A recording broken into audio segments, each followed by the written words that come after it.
नमस्कार, मी हुमायून नदाब. आज की तेज खबरमध्ये आपले सहर्ष स्वागत.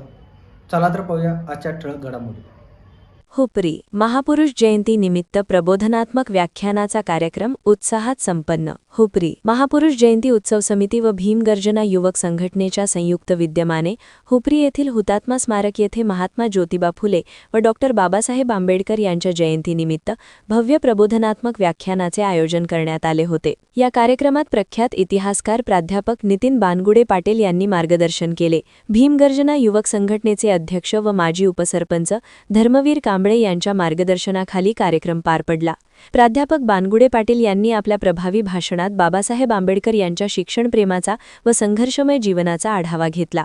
वाचाल सर वाचाल हा संदेश देत त्यांनी बाबासाहेबांनी घेतलेल्या 32 पदव्यांचा उल्लेख केला. लंडन व कोलंबिया येथे शिक्षण घेत असताना त्यांनी केलेल्या परिश्रमांची माहिती देताना उपस्थित श्रोते भारावून गेले.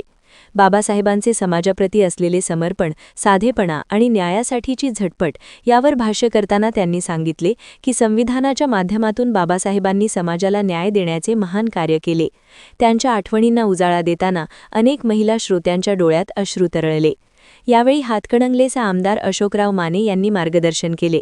हुपरी पोलीस स्टेशनचे पीआय सत्यवान हाके यांनीही व्याख्यानाबद्दल उत्सुकता व्यक्त करत अशा प्रबोधनात्मक विचारांतून जीवनात बोध घेण्याचे आवाहन केले.